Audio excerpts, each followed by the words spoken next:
Here's how I created this seamless Instagram post using Photoshop's new AI tool. The first thing I did was decided how many photos I was going to use for this project. Instagram will let you post up to 10 photos as a single post, so any number between 1 and 10 will work. I went with 10. Next, I had to decide if I wanted my post to be perfectly square or slightly more vertical. Depending on what you pick will influence the size of your Photoshop file. Because I wanted my post to be slightly more vertical, I had to create a new Photoshop file with a vertical dimension of 1350 pixels. If you want a perfectly square post, your vertical dimension is going to be 1080. And then the length of the document will be 1080 times however many photos you chose, so 10 in my case. So I'd simply take 1080 and throw an extra 0 on the end, and that's the length of my canvas. Then I had to create guides so I could have a reference of where each photo would start and end. So I split my canvas into 10 different columns. After that, I just dragged and dropped all of my images into Photoshop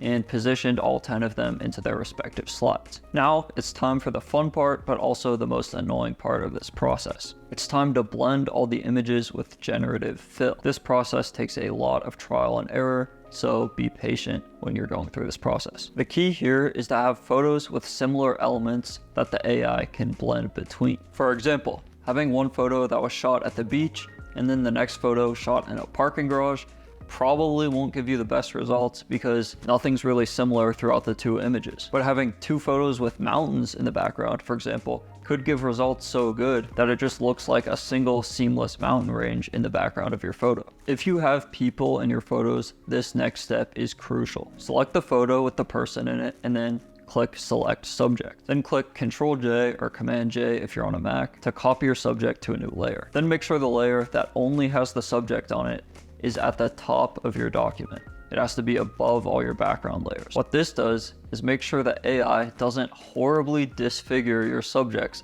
when it's trying to blend between the two images. AI is notoriously bad at generating human fingers, and AI fingers are something that I genuinely have nightmares about. So this step, for me at least, is essential. The last thing you have to do is select the two layers that you want to blend and merge them onto a single layer. Then make a rectangular selection along the border of the images and then click Generative Fill. It'll pop up with a text box after this. Now you don't have to type anything in this box. You can just hit enter and it'll use the surrounding images as a reference for the new content it'll generate. Now, depending on your images, it should give you some pretty decent results. If you don't like the results it gave you, try selecting a wider area of the image so it has a wider area to blend between. And just to warn you, sometimes the AI will try to generate fake people in your image, which I just find so creepy. But yeah, now just repeat that same process for the rest of your images, then click Export, export for web, select all your images, and then save as a PNG file. Then you can post to Instagram and enjoy your seamless Instagram post. Please drop a like on this video and subscribe for more videos like this.